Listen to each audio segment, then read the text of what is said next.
63 Canadians, including many Albertans, lost their lives tragically when the Ukrainian passenger jet went down earlier this week in Iran. In total, 176 people lost their lives. Of those who died, many were from the Iranian Canadian community. Joining me now to talk about it is the Alberta correspondent with the National Post, Tyler Dawson. Tyler, some of those who died in the crash were actually students who were attending the University of Alberta in Edmonton. Yeah, that's right. So, of those 63 Canadians who were killed, roughly half of them were from Edmonton, actually. And of that 30 or so, a large percentage of them were from the University of Alberta. So, two of them were a newlywed couple who had been in Iran getting married. They were on their way home with members of their bridal party and people who had gone to the wedding. There were two professors in the engineering department at the university who were killed. They were with their children.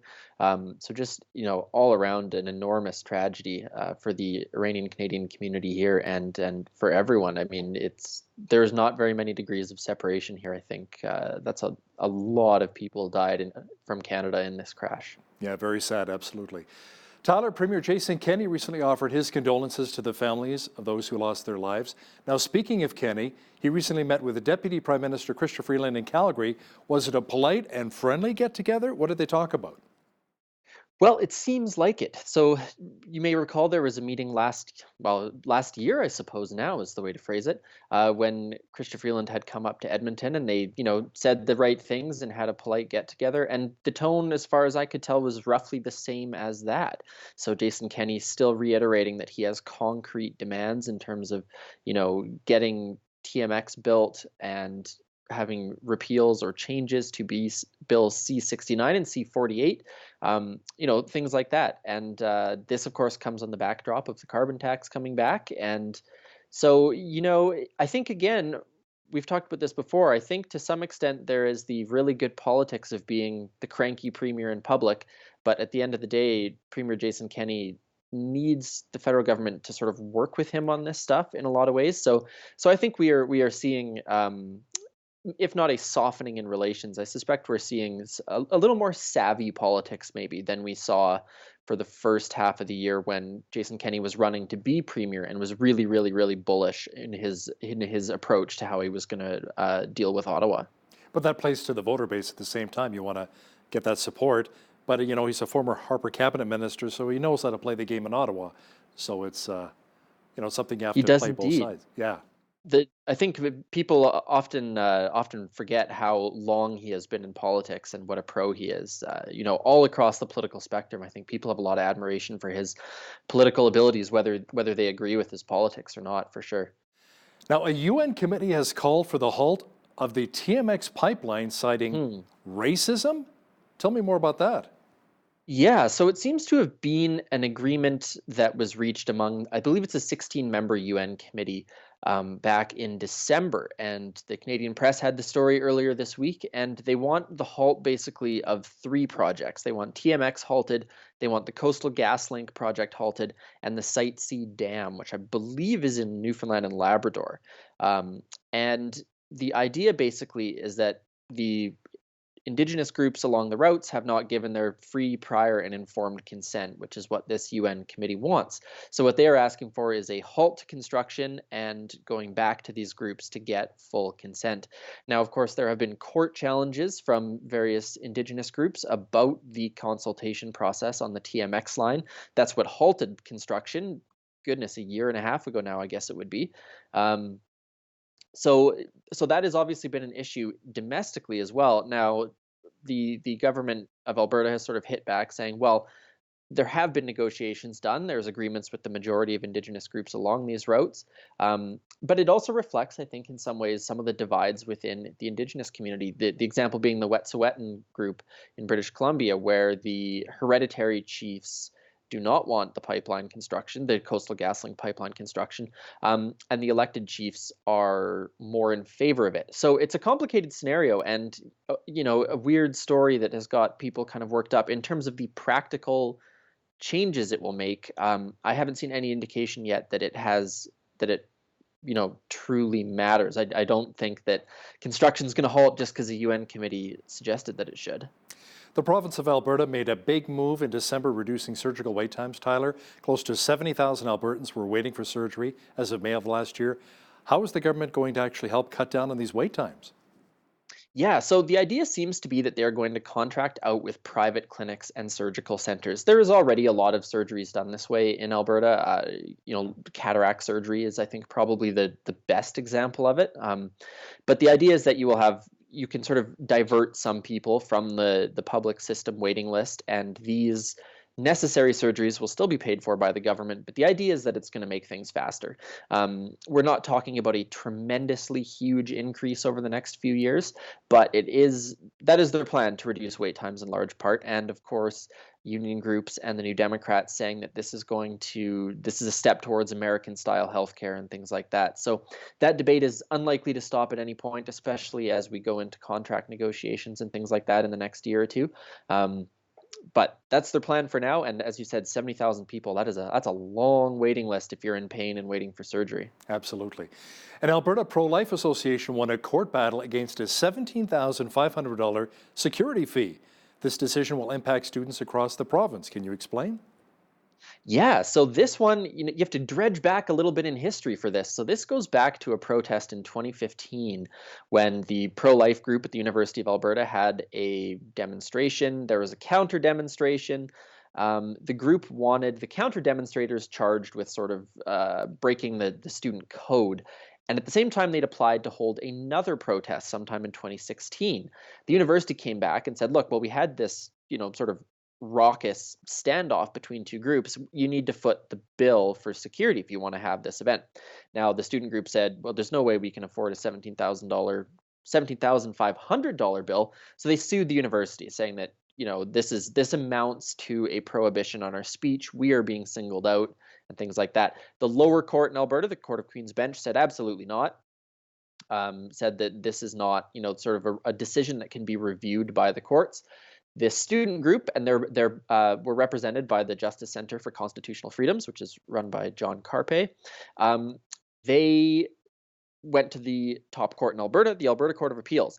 Now, what they said was, for the purposes of this sort of event, the university is a government body. So, of course, the Charter of Rights and Freedoms applies to government. Government restricting freedom of expression is the problem as far as the charter is concerned. And so in this instance, a university counts as a governmental body, which means that any restriction on free expression becomes a little bit hairier.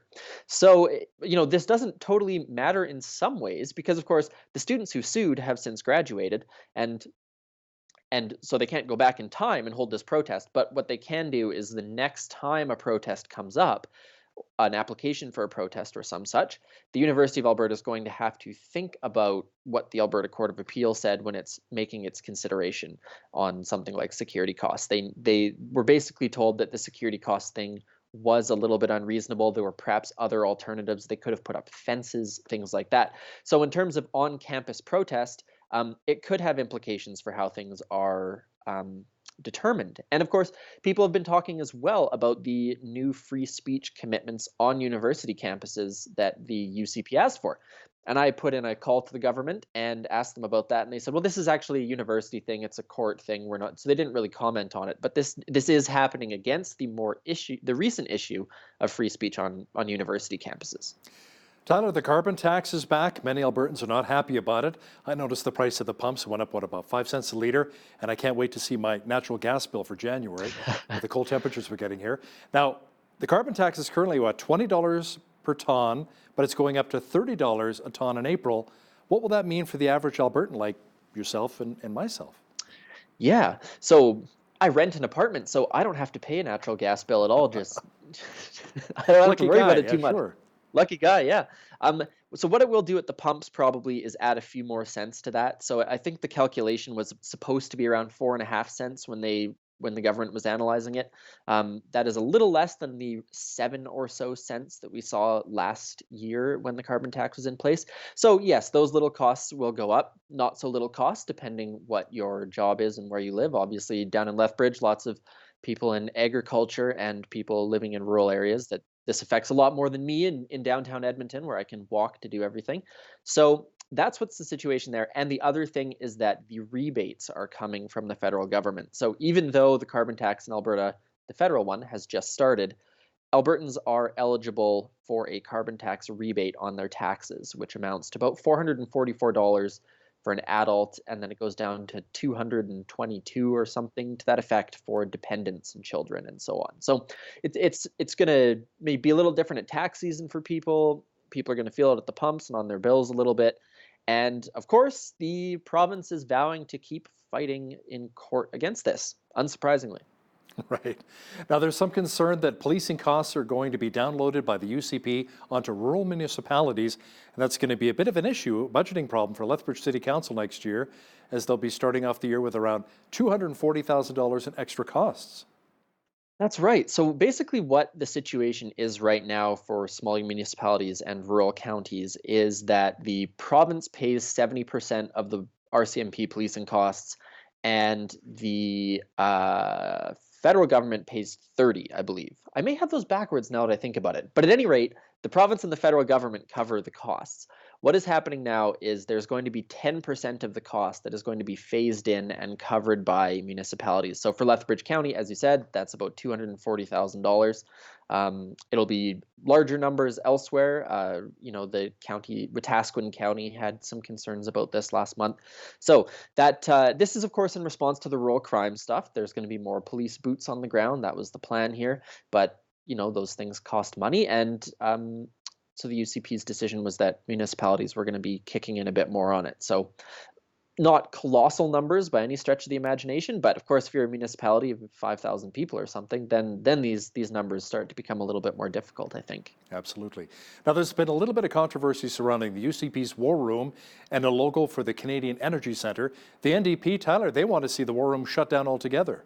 Big surprise. Yeah, well, indeed, right? So they held a press conference, New Year's press conference kind of thing, and one of their first shots out of the gate here was, this thing is a boondoggle, it's an embarrassment, it's mired in controversy, it's not being taken seriously. For $82,000 a day, you might as well just shut it down. And as you said, there's been a controversy over their logo, which ended up being held by another company. There were sort of rumors circulating about their current logo being very similar, but nothing has really gone anywhere on that.